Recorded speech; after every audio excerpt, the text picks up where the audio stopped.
Welcome to the channel. My name is Matthias. Today we're going to talk about Avengers Annual Issue 8, written by Roger Slipher.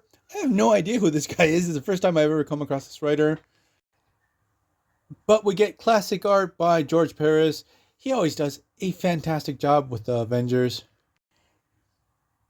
And the story starts off, we have Hank Pym. He's investigating this gem that he has in his possession, trying to understand its properties. And what we discover further down the line in the story is that this gem, this crystal, is what gives Dr. Spectrum his powers. Now, it's not explained how this ends up in Hank Pym's possession in the first place.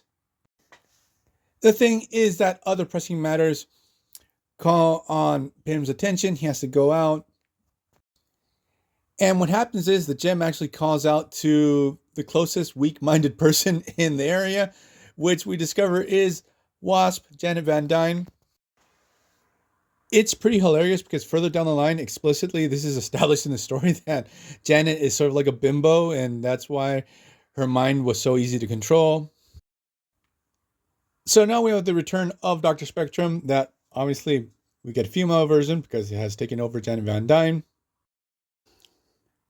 And the good doctor seems to have a big grudge against the Avengers, immediately starts attacking them. And she's a handful, like she's pretty powerful. And in this first round, she's able to capture and hide away a couple of Avengers. Then we get a second confrontation where she's defeated. Now, I don't know too much about past confrontations that we've had between Dr. Spectrum and the Avengers. But it's super gross to see how the gem has fused itself to Janet's hand. And I would really like to learn more about this evil consciousness within the gem itself that is controlling this whole situation. So the thing is that the Avengers know that the last confrontation that the Squadron Sinister, which would be the team where Dr. Spectrum normally works with, had a confrontation with the Defenders. And in that last confrontation, Doctor Strange actually mind wiped all the members to make them forget that they had powers in the first place. Gave them new identities, and they were living new civilian lives.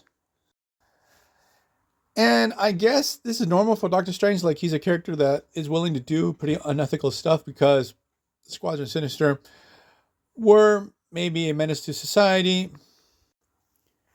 But to straight up mind wipe these guys, that's like on a Xavier level. That aside, now the Avengers have the bright idea of going to question these guys over the fact that we had the return of Dr. Spectrum and what's the deal.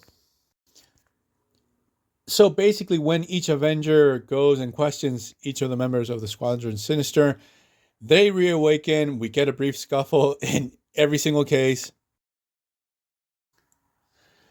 So we get the return of Hyperion and the Wizard. I guess they're trying to hunt down the original host of the Dr. Spectrum crystal, who has become a pastor. And now I remember why they were trying to hunt him down, because they think he's going to be the only one that's going to be able to remove the crystal from Janet's hand. And he's able to do it. But the thing is that when he does, obviously he turns back into Dr. Spectrum. He attacks the Avengers. And then the crystal does something pretty interesting. Like, again, it has a mind of its own. It shoots out of Dr. Spectrum's hands and lodges itself within Mjolnir. So now we have an evil Thor attacking his teammates. And obviously, this is real bad news. But what happens is Thor is able to get back into control, and he slams his hammer against the floor. It turns back into a walking stick. So the crystal is gone to parts unknown. They never showed Donald Blake slamming the stick back down again and turning it back to Mjolnir. I guess we have to take his word for it. So we're going to leave this video here. I hope you guys liked it. See you guys next time. Bye.